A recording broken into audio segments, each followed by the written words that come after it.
Bueno, corriente y densidad de corriente. Este es un trabajo hecho por Jones Daniel Betancourt de la Corporación Universitaria Autónoma de Nariño. Corriente eléctrica. Un campo eléctrico dentro de un conductor es igual a cero y no hay corriente. Sin embargo, esto no significa que todas las cargas en el interior del conductor estén en reposo. Un metal común, los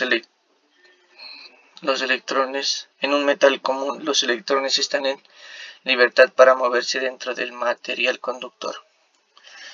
El movimiento de los electrones es aleatorio, por lo que no hay un flujo neto de carga en ninguna dirección, por consiguiente no existe corriente. Consideramos que aplicamos un campo eléctrico constante y estable dentro del conductor eléctrico, en este caso una partícula con carga Q en el interior del material conductor se somete a una fuerza estable. ¿Qué quiere decir esto? Aquí podemos ver en toda esta sección, parte azul, tenemos un conductor sin campo interno eléctrico. O sea que la partícula está sola o la carga está sola dentro del conductor, pero sin campo eléctrico. ¿Qué quiere decir esto? La trayectoria de un electrón sin campo eléctrico, el electrón se mueve al azar, llegando a un punto P2, como lo tenemos aquí, donde la velocidad de deriva y la delta del tiempo es igual a cero, por lo tanto no tenemos una corriente. Pero si le aplicamos un campo eléctrico a este conductor, obtenemos esta figura que está aquí. ¿Qué quiere decir eso? Que la trayectoria del del electrón, con campo eléctrico, el movimiento es sobre todo al azar, pero el campo eléctrico da como resultado un desplazamiento neto a lo largo del conductor. O sea, aquí lo podemos observar en P1, que la molécula se mueve al azar llegando a un punto P2, obteniendo un valor en la velocidad de deriva delta del tiempo. Esta ecuación se la conoce como F es igual a Q por E, donde F es la fuerza eléctrica, Q es la carga y E es el campo eléctrico. La corriente y velocidad de deriva. Aquí, como podemos observar en las dos imágenes, obtenemos dos materiales conductores que cada uno tiene un campo eléctrico correspondiente, pero que las cargas son positivas en este caso y negativas en este otro caso. ¿Qué quiere decir esto?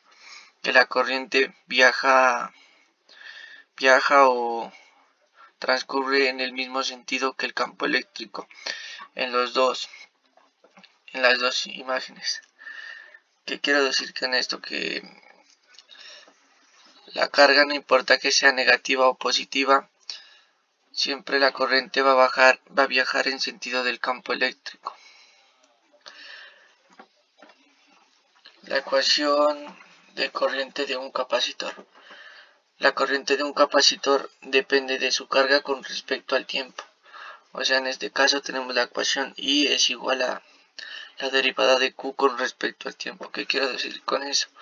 Donde Q es la carga que tenemos aquí, en este caso voltaje, y aquí es tiempo. O sea, en el eje Y va la carga y en el eje X el tiempo. ¿Qué quiero decir con esto? Que el condensador tiene una variación de carga en determinado tiempo. Entonces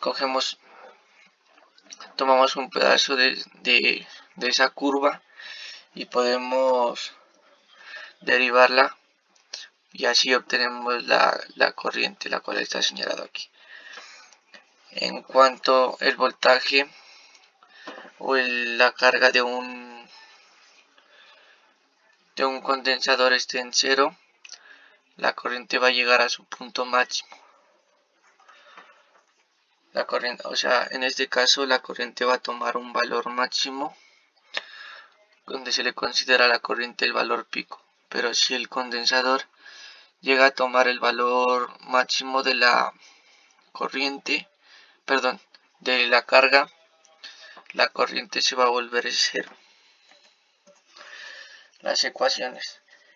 F es igual a Q por E, donde la teníamos ahora rato, que está denominada por F, que la podemos reemplazar por dQ y la igualamos a Q, donde el campo eléctrico puede ser el número de cargas por el área, por la velocidad de deriva, delta de t, por el delta de t.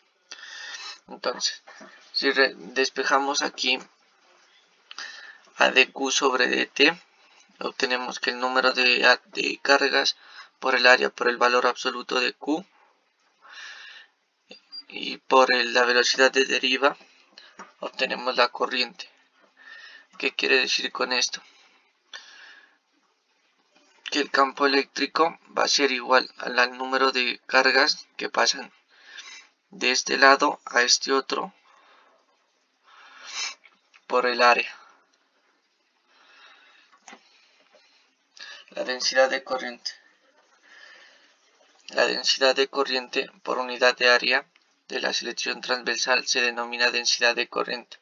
¿Qué quiero decir esto? Que J está denominada como densidad de corriente, va a ser igual a una corriente sobre un área.